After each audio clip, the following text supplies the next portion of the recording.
Anak-anak yang berada di atas atap kereta itu nggak sadar kalau mereka bakalan lewatin terowongan. Setelah kejadian ngeri itu terjadi, beredarlah kisah-kisah seram.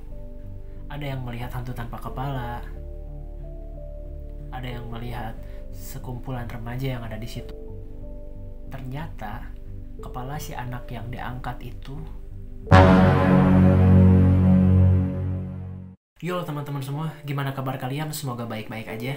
Jangan lupa cuci tangan pakai sabun dan pakai masker kalau misalnya kalian keluar rumah ya. Nanti kena COVID, soalnya angka kenaikan COVID lagi naik-naiknya. Hati-hati. Kereta api adalah moda transportasi yang sering digunakan oleh orang-orang di perkotaan karena naik kereta api lebih cepat dan lebih murah tentunya untuk menghindari kemacetan kota yang sangat menyita waktu ketika akan berangkat kerja. Ngomongin kereta api, aku jadi inget requestan yang ada di kolom komentar. Tolong bahas kecelakaan yang ada di terowongan Paledang, Bogor. Kecelakaan kereta api ini memang bikin bulu kuduk merinding karena banyak sekali korban jiwa. Pada kesempatan kali ini, aku bakalan bahas tentang kecelakaan yang terjadi di terowongan Paledang, Bogor ini dan kejadian-kejadian mistis apa yang terjadi setelah kecelakaan yang terjadi di terowongan Paledang ini. Gak usah lama-lama intronya, kencangkan celana Anda, cari posisi rebahan terbaik, matikan notifikasi WhatsApp Anda, tinju kopi dan cemilan, and skuida.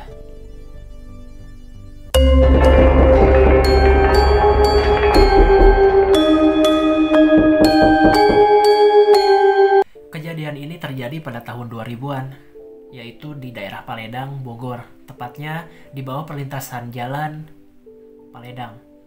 Terowongan Paledang ini tingginya nggak seperti kayak terowongan-terowongan pada umumnya. Tinggi terowongan ini nggak jauh dari atap kereta api. Jadi kalau misalnya ada orang yang naik di atap kereta api itu emang nggak dianjurin dan emang nggak memungkinkan. Soalnya jarak dari atap kereta api ke langit-langit terowongan itu memang benar-benar tipis, hanya beberapa senti aja. Kisahnya kayak gini, ada sekelompok remaja SMA yang ingin berlibur ke Bogor. Sepulang sekolah masih mengenakan seragam, mereka berangkat ke stasiun Sukabumi untuk memesan tiket jurusan Sukabumi Bogor. Dari awal, petugas kereta api di sana udah bilang ke mereka, jangan naik di atas atap kereta. Kenapa? Karena mereka akan melewati terowongan yang benar-benar sempit, tapi ucapan si petugas kereta itu nggak digubris sama kelompok mereka. Mereka tetap naik di atas atap kereta. Singkat cerita, karena nggak ada keterlambatan atau masalah-masalah yang berarti buat keretanya itu melaju sangat cepat. Dan ketika mau melewati terowongan Paledang, anak-anak yang berada di atas atap kereta itu nggak sadar kalau mereka bakalan lewatin terowongan. Lalu terjadilah kecelakaan yang menurut aku hebat ini. Yang nggak sempat nyelamatin diri dengan meloncat ke bawah, mau nggak mau kebentur sama dinding jembatan dengan kecepatan tinggi. Dan alhasil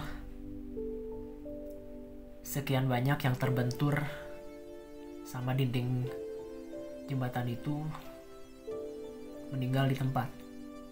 Mereka yang selamat hanya mengalami patah tulang aja. Sedangkan mereka yang menghantam dinding jembatan, tubuhnya hancur. Maka gak heran orang-orang yang ngelihat kecelakaan itu pada histeris.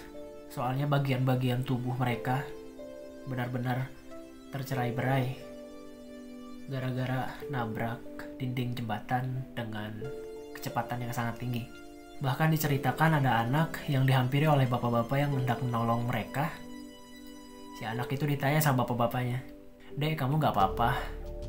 Si anak itu bilang, "Gak apa-apa, Pak." Nah, waktu mau diangkat,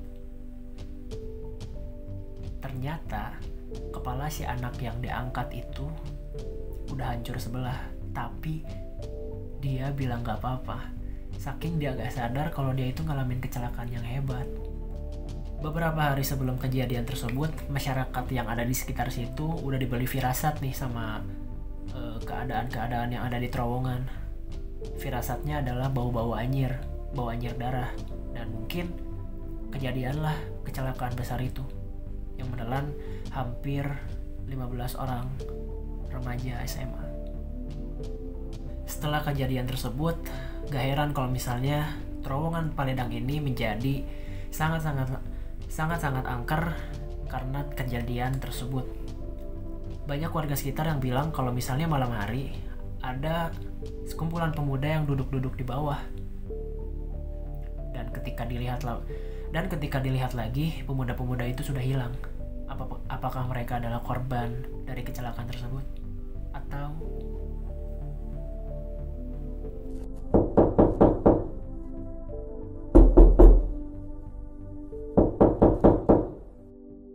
adanya penampakan hantu tanpa kepala?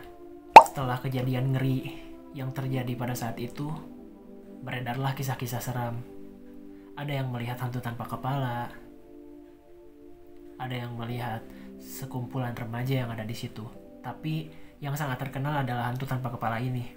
Konon katanya ada seorang warga yang melihat ada remaja yang berjalan dengan membawa kepala di dada, seolah-olah kepalanya itu adalah peliharaannya. Jadi dia usap-usap kepalanya di dada. Tapi menurutku itu gak heran, soalnya itu aku gak heran. Kenapa? Karena kecelakaan yang terjadi itu benar-benar hebat, wajar. Dan pada kecelakaan itu banyak organ-organ tubuh yang tercerai-berai. Jadi gimana menurut kalian? Sosok-sosok yang ada di terowongan Paledang ini merupakan arwah dari para penumpang yang meninggal atau dari daerah lain? Komen di bawah. Semoga para korban diterima amal ibadahnya oleh Tuhan Yang Maha Esa, dan kita doakan yang terbaik aja buat para korban. Pesan yang bisa kita ambil dari kejadian ini adalah tolong untuk penumpang kereta patuhilah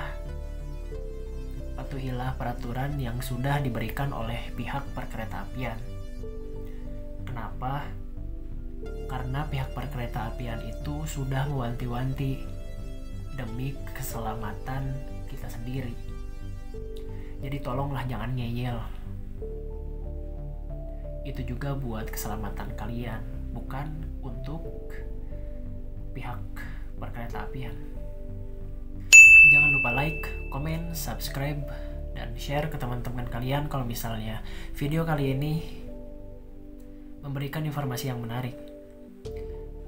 Makasih buat kalian yang udah tetap support, yang udah subscribe, yang udah like, dan juga komen di kolom komentar. Aku ucapin terima kasih. Tetap dukung channel ini supaya bisa cepat gede. Pokoknya aku ucapin terima kasih buat kalian semua, oke? Mohon maaf aku jarang upload video karena 1-2 hal yang nggak bisa ditinggalin, oke? I'm so sorry. Akhir kata, jangan lupa like, subscribe, and peace. Cupang bakar.